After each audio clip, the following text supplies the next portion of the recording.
Bismillahirrahmanirrahim. Assalamualaikum warahmatullahi wabarakatuh. Bersua dalam berita perdana malam ini, saya Syaful Bakrin Haji Suhaili. Dan saya Norbaizura Andy. Berita-berita utama malam ini.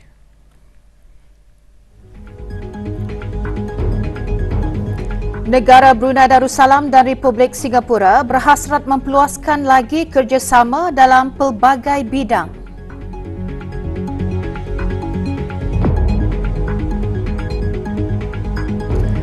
Bahan api galian penyumbang utama bagi komoditi ekspor dan import.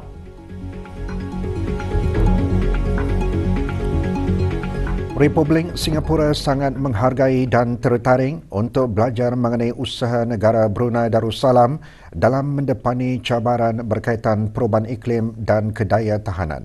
Di samping itu, Republik Singapura bersedia untuk berkongsi pengetahuan dan pengalamannya mengenai usaha dan inisiatif dalam menangani cabaran tersebut.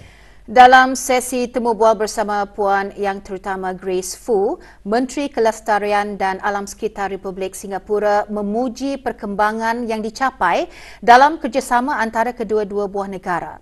Puan Yang Terutama gembira melihat momentum kerjasama berterusan dan perbincangan dengan Kementerian Pembangunan.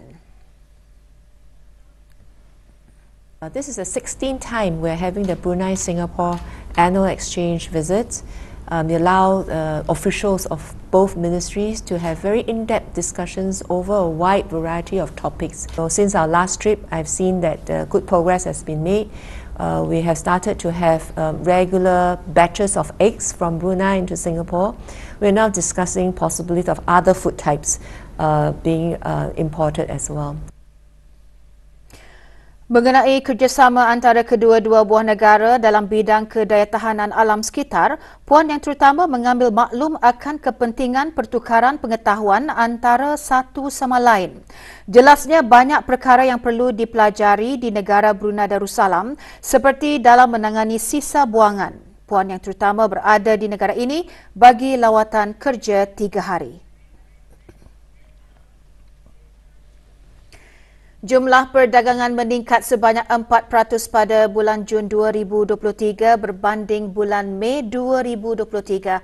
Ia disebabkan oleh peningkatan jumlah import sebanyak 37.4%. Jabatan Perancangan Ekonomi dan Statistik Kementerian Kewangan dan Ekonomi dalam siaran medianya juga menyatakan jumlah ekspor menurun sebanyak 16.6%.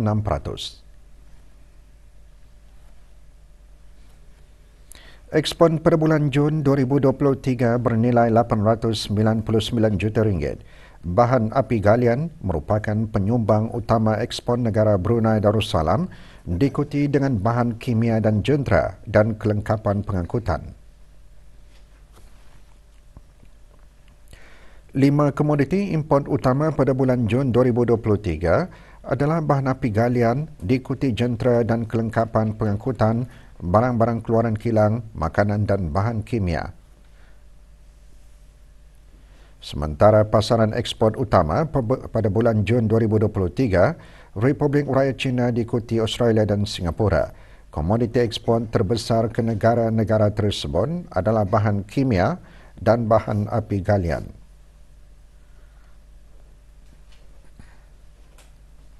Sumbangan terbesar rakan dagangan import adalah dari Malaysia, diikuti Australia dan Kazakhstan. Laporan perangkaan perdagangan barangan antarabangsa bagi bulan Jun 2023 boleh didapati melalui laman sesawang deps.mofi.gov.bn. Bagi menghargai rakan-rakan industri Pusat Pembangunan Belia PPB, pagi tadi diadakan Majlis Penghargaan Rakan-Rakan Strategik PPB.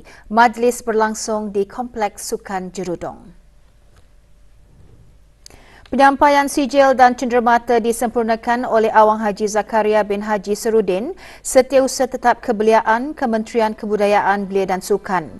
40 rakan strategik PPB termasuk syarikat dan agensi yang aktif menjayakan program atau kursus baharu kebolehpasaran menerima penghargaan tersebut. Seterusnya dipersilakan. Memperkasa golongan wanita menangani cabaran yang sering dihadapi diketengahkan semasa bengkel kepimpinan wanita. Ikuti bahan beritanya selepas ini.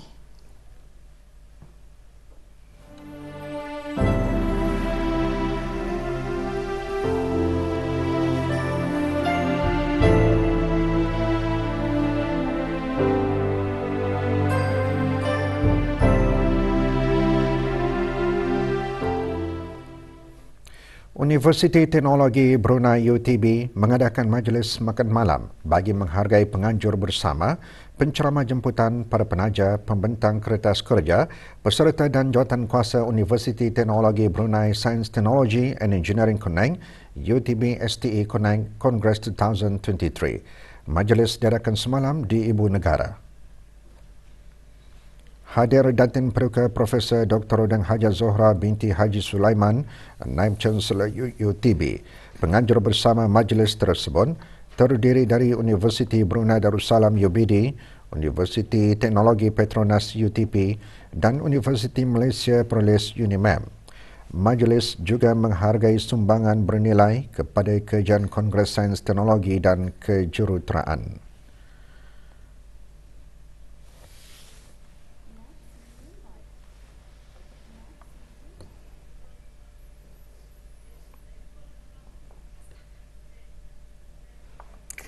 Kongres pertama Universiti Teknologi Brunei Science Technology and Engineering Connect UTB STE Connect 2023 berakhir hari ini selepas pelbagai sesi dan perbincangan bermaklumat diadakan selama 3 hari di Pusat Persidangan Antarabangsa Berakas.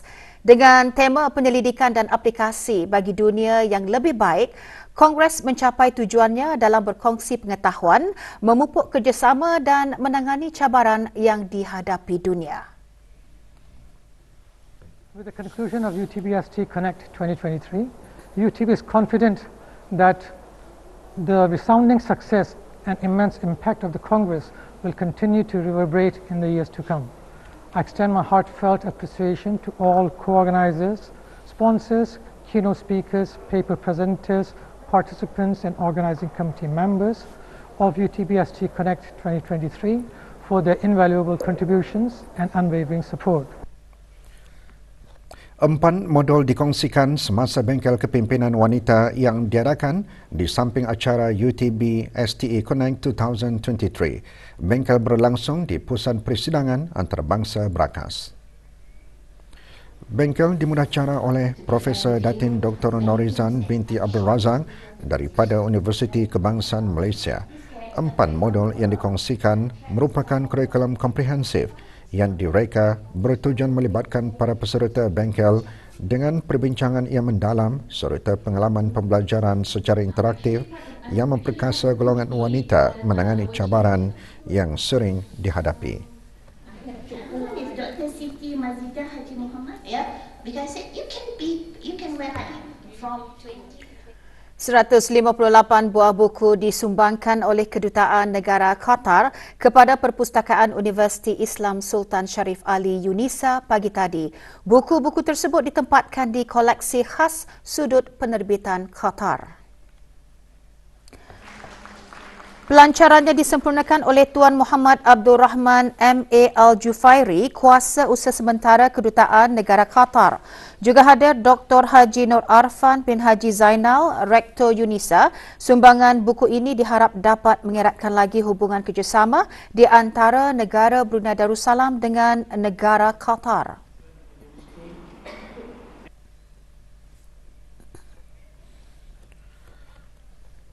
Pengintegrasian mata pelajaran agama ke dalam sistem pendidikan umum adalah untuk menjaga kesejahteraan pelajar dengan mengurangkan beban kerja pelajar dan mengurangkan masa berada di sekolah yang akan meningkatkan lagi keseimbangan hidup dan kesihatan mental para pelajar.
Keadaan cuaca secara am negara Brunei Darussalam pada masa ini dalam tempoh peralihan monsun dijangka berterusan sehingga hujung November 2023. Keadaan cuaca aktif dijangka berlaku pada beberapa hari akan datang disebabkan oleh pertembungan sistem tekanan rendah dengan kesan angin tempatan yang menjadikan keadaan atmosfera lebih lembap dan seterusnya meningkatkan pembentukan awan hujan.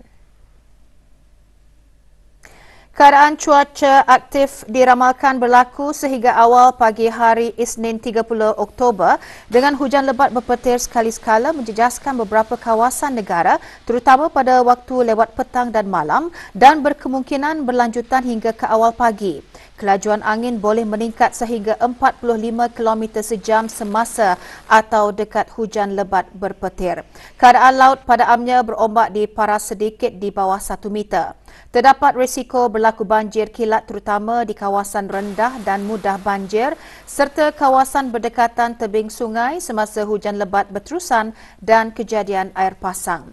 Risiko pokok tumbang dan tanah susur juga boleh berlaku semasa hujan lebat dan keadaan berangin. Maklumat, nasihat dan amaran cuaca terkini boleh diterima dengan lebih mudah melalui aplikasi Bimbit dan semua platform media sosial Jabatan Kaji Cuaca Brunei Darussalam. Hasil siasatan awal mendapati terputusnya bekalan tenaga elektrik di sebahagian besar daerah Brunei dan Muara, daerah Tutong dan daerah Blain pada hari Selasa 17 Oktober 2023 bermula pukul 11.30 pagi berpunca daripada gangguan sistem penghantaran 66 kV.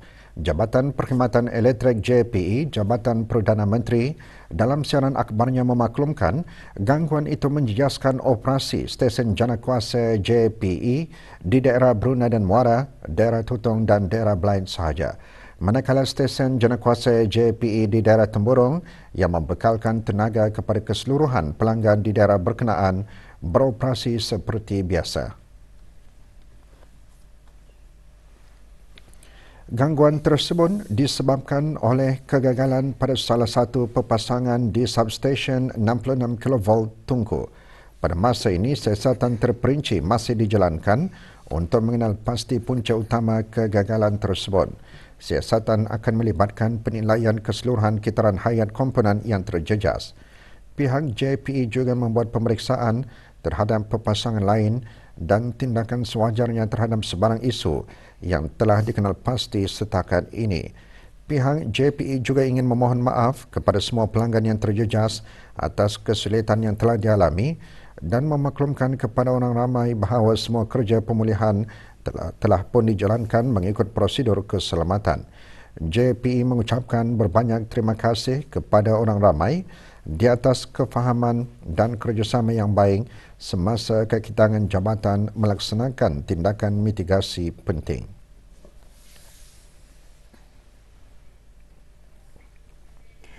Majlis membaca surah Yasin, tahlil dan doa arwah bagi almarhum Sultan Haji Omar Ali Saifuddin, Sa'dul Khariwaddin, almarhumah Duli Raja Isteri Pangeran Anak Damit dan almarhum Duli Yang Teramat Mulia Paduka Seri Pangeran Muda Haji Abdul Azim diadakan semalam anjuran Jawatankuasa Takbir Masjid Suri Seri Begawan Raja Pangeran Anak Damit, Kampung Manggis Madang. Antara pengisian majlis sembahyang fardu maghrib berjemaah dan bacaan surah Yasin dan tahlil.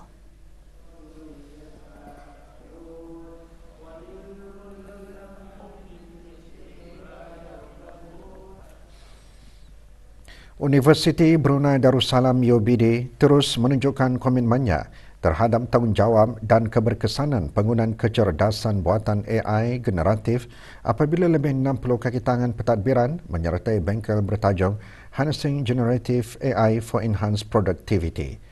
Bengkel transformatif ini dianjurkan melalui kerjasama Pusat Pengajaran dan Pembelajaran UBD dan Pusat Pembelajaran Sepanjang Hayat. Semasa bengkel, para peserta antaranya diberikan pengetahuan faedah AI generatif. Melalui latihan langsung dan sesi interaktif, para peserta juga belajar cara memanfaatkan kuasa AI untuk menyelaraskan tugas, meningkatkan kecekapan dan merangsang inovasi.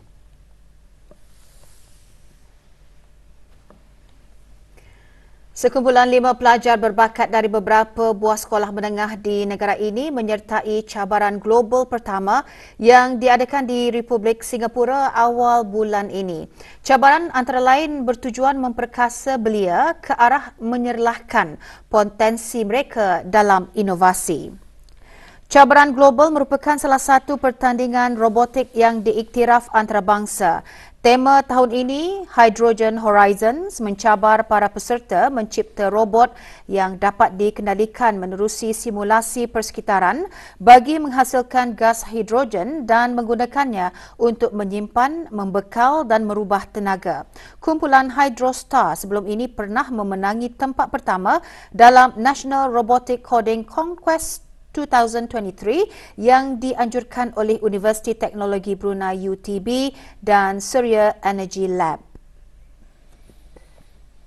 GHK Motor bakal berdepan TKT House dalam perlawanan peringkat akhir saingan bola keranjang Piala Lausanne bagi kategori veteran lelaki. Semalam, 2 perlawanan separuh akhir diadakan di gelanggang bola keranjang Batu Besuran, Gadong. Perlawanan pertama menyaksikan GHK Motor menang 104-95 ke atas Usna.